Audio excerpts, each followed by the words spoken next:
வணக்கம். செல்வங்களை சேர்க்க என்னதான் சொல்கிறது நம்ம திருக்குறள் தெரிஞ்சுக்கலாமா? இதுல முயற்சியால் சேர்க்கும் செல்வங்கள் பத்தி படிச்சுக்கிட்டு இருக்கோம். ஆல்ரெடி நம்ம கல்வி செல்வம் அது படிச்சு முடிச்சிட்டோம் இல்லையா? சரி, இன்னையிலிருந்து நம்ம என்ன செல்வம் பார்க்க போறோம் அப்படின்னா, அறிவு செல்வம். சரிங்களா? இந்த அறிவு செல்வம் அத படிக்கிறதுக்கு முன்னாடி இன்னும் சில விஷயங்கள் நம்ம தெரிஞ்சுக்க போறோம். இப்ப கல்வினா என்னென்ன விஷயங்கள் நீங்க எ அது மூலமா பெறறீங்க?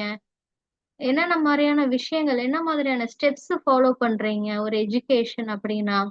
ஃபர்ஸ்ட் என்ன பண்றீங்க? படித்தல். அதாவது ரீடிங். படிக்கிறீங்க. அதுல உள்ள விஷயத்த மனப்பாடம் பண்ணி ரீகால் பண்றீங்க இல்லையா? அடுத்தது என்ன பண்றீங்க?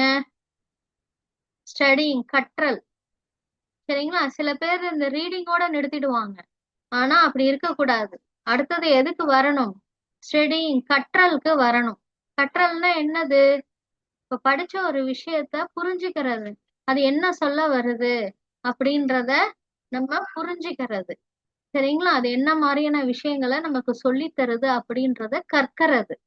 ஸ்டடியிங். சரிங்களா? இது நிச்சயமா உங்களோட எஜுகேஷன்ல ஒரு ஸ்டெப்பா இருக்கணும். அப்பதான் அந்த எஜுகேஷன்னால உங்களுக்கு பயன். வெறும் ரீட் பண்ணி, மெமரி பண்ணி, ரீகால் பண்றதுல ஒரு பிரயோஜனமும் இல்ல. நீங்க அடுத்த ஸ்டெப்புக்கு கண்டிப்பா வரணும். அதாவது ஸ்டடியிங் கற்றல். அத புரிஞ்சுக்கிறது. சரிங்களா? அது என்ன சொல்ல வருதுன்னு. அடுத்தது என்ன வரணும்னா, அறிதல். இது எப்ப கிடைக்கும்? ஒரு விஷயத்த அனலைசிஸ் பண்ணும் பொழுது தான். அதாவது ஒரு விஷயத்த படிக்கிறீங்கன்னா, அதோட பேசிக் என்ன? சரிங்களா? அந்த பேசிக் பேசிக் என்ன பேசிக்லேருந்து அந்த விஷயத்த என்ன பண்ணணும் நீங்க? அனலைஸ் பண்ணி தெரிஞ்சுக்கணும். சரிங்களா? தெரிஞ்சுக்கிட்டு இதோட அடுத்த அப்டேட் என்ன? நம்ம எப்படி அத இன்னும் அப்டேட்டடா கத்துக்கணும்? இந்த மாரி விஷயங்கள் நீங்க போகும் பொழுது, உங்களுக்கு அந்த அறிதல் ஏற்படும். அந்த அண்டர்ஸ்டாண்டிங். சரிங்களா? ஒரு ஆழமான ஒரு டீப் அண்டர்ஸ்டாண்டிங் உங்களுக்கு ஏற்படும். சரிங்களா? இப்ப கற்றல்ல நீங்க மேலோட்டமா புரிஞ்சுக்கிறீங்க. அதுவே அறிதல்ல என்ன பண்றீங்க? ஆழமா அதோட புரிதல் ஏற்படுது. பேசிக்லேருந்து அத அனலைஸ் பண்ணி தெரிஞ்சுக்கிறீங்க. சரிங்களா? இப்ப அடுத்தது இந்த மாரி தெரிஞ்சுக்கும் பொழுது, உங்களுக்கு என்ன கிடைக்கும் அப்படின்னா, ஞானம். அதான் விஸ்டம். சரிங்களா? அந்த உணர்தல். நீங்க படிச்சத உணர்வீங்க. அந்த ஞானம் உங்களுக்கு கிடைக்கும். சரிங்களா? இப்ப இந்த 4 ஸ்டெப்பு இந்த எஜுகேஷன்ல ரொம்ப இம்பார்ட்டன்ட். படித்தல், கற்றல், அறிதல், உணர்தல். சரி, இப்ப பாத்தீங்கன்னா வச்சுக்கோங்களேன். இந்த இந்த ஞானம், இந்த அறிவு பெறுறீங்க இல்லையா?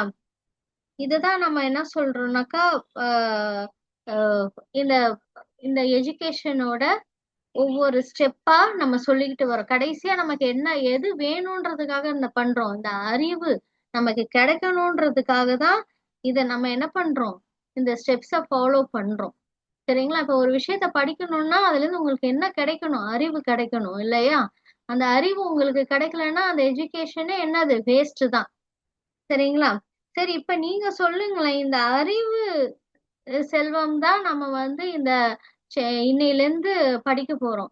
இந்த அறிவு செல்வத்த இத நீங்க பெறணும்னா, என்ன மாதிரியான முயற்சிகள்லாம் நீங்க செய்யணும்? சரிங்களா? இதுதான் கேள்வி.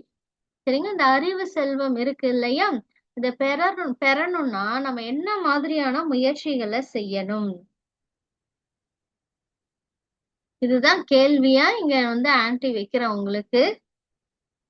உங்களோட பதில சொல்லி அனுப்புங்க. Thank you.